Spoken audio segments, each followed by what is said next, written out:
సహజంగా Telugu Desam party media attention కోరుకుంటుంది. Media మొత్తం తన కార్యకలాపాల చుట్టూ దృష్టి కేంద్రీకరించాలి అని ఆశిస్తుంది. అందుకు తగ్గట్టుగా ప్రణాళిక రచిస్తుంది. సొంత మీడియా సాయంతో అలాంటి ఒక వాతావరణం క్రియేట్ చేస్తుంది. కానీ అనూహ్యంగా ఈసారి తెలుగుదేశం పార్టీ వ్యూహం బెడిసికొట్టినట్టే కనిపిస్తుంది. ఆసక్తికరంగా ఈసారి టీడీపీకి జనసేన అడ్డుపడిందా అనే అనుమానం కలుగుతోంది. పవన్ కళ్యాణ్ చర్యల కారణంగా, ఆయన తీరు మూలంగా ఈసారి తెలుగుదేశం పార్టీ మహానాడు దాదాపుగా డైవర్ట్ అయిపోయినట్టు కనిపిస్తోంది. తెలుగుదేశం పార్టీ మహానాడు 2 రోజుల కార్యక్రమం, చాలా పెద్ద స్థాయిలో ప్రచారం ఆశిస్తారు. కానీ ఈసారి అలాంటి అవకాశం లేకుండా పోయింది. అందుకు ప్రధాన కారణం పవన్ కళ్యాణ్ కార్యక్రమాలు. వరుసగా 2 రోజుల పాటు రాజమండ్రిలో ఆయన హల్చల్ చేయడంతో మహానాడుకు ముందు అందరి దృష్టి పవన్ కళ్యాణ్ యాక్టివిటీ మీదే ఉంది. ఇక ఆయన కార్యక్రమాలకి కొనసాగింపుగా కె నాగేశ్వర్ ఎపిసోడ్ మీద హైదరాబాద్ ప్రెస్ క్లబ్లో జరిగినటువంటి రౌండ్ టేబుల్ సమావేశం చాలా పెద్ద స్థాయిలో రచ్చరేపింది.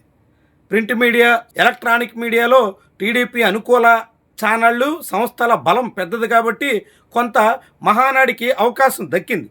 కానీ సోషల్ మీడియాలో మాత్రం మహానాడు కన్నా ప్రెస్ క్లబ్లో జరిగినటువంటి రౌండ్ టేబుల్ భేటీకే ఎక్కువ కవరేజ్ వచ్చింది.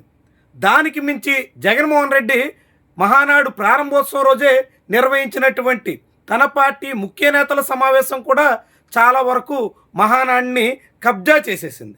అంటే మహానాడు చుట్టూ జరగాల్సినటువంటి చర్చ అంతా ఒకవైపు జగన్మోహన్ రెడ్డి సమావేశం, రెండో వైపు రౌండ్ టేబుల్ కాన్ఫరెన్స్, వీటి చుట్టూ తిరగడంతో టీడీపీ మహానాడు పెద్దగా బజ్ అయితే క్రియేట్ చేయలేకపోయింది.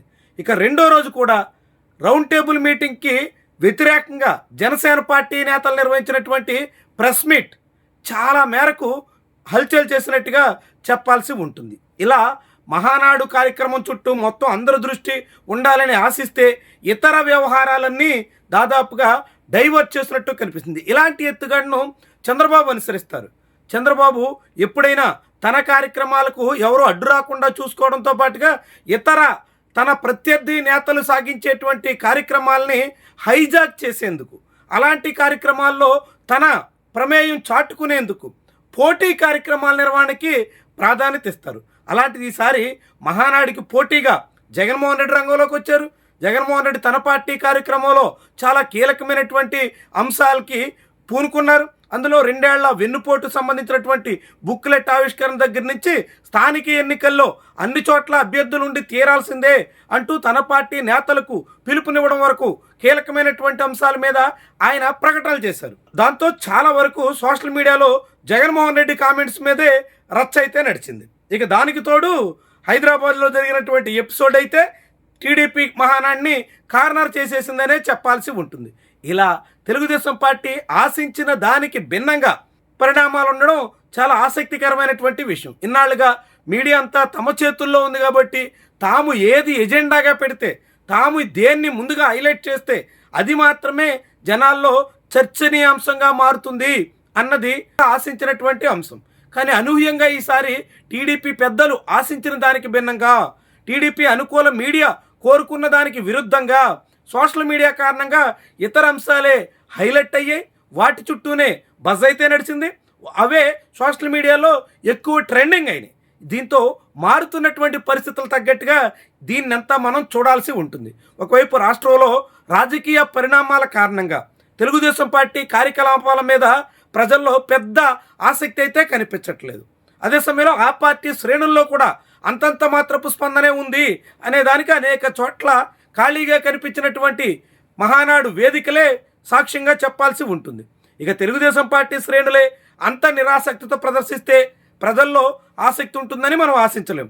దాంతోపాటుగా మీడియాలో హవా కొద్దిమంది చేతుల నుంచి సోషల్ మీడియా కారణంగా చాలామంది దగ్గరికి వచ్చినటువంటి తరుణంలో సోషల్ మీడియాలో అనేక విషయాలు ముందుకొస్తున్నాయి, అనేక అంశాలు చర్చనీయాంశం అవుతున్నాయి.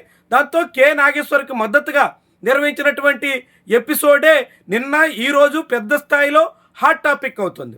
పైగా తెలంగాణ వాదం, ఆంధ్రాకి వ్యతిరేకంగా అనేక రకాల కొంతమంది అయితే హద్దులు మీరి విద్వేషపూరితమైనటువంటి కామెంట్ చేయడం, వీటన్నిటి కారణంగా అటు ఇటు 2 శిబిరాలు ఆ అంశం మీదే కేంద్రీకరించినట్టు కనిపిస్తుంది. దీంతో చంద్రబాబు నాయుడు ఏం ప్రకటన చేశారు, నారా లోకేష్ ఎలా వ్యవహరించారు, మహానాడు వేదిక మీద ఏం జరిగింది, ఇదంతా పెద్దగా పబ్లిక్లో చర్చకైతే వచ్చిన ఆనవాళ్లు లేవు. మొత్తంగా మహానాడులో చంద్రబాబు ఆశించిన దానికి విరుద్ధంగా సాగింది.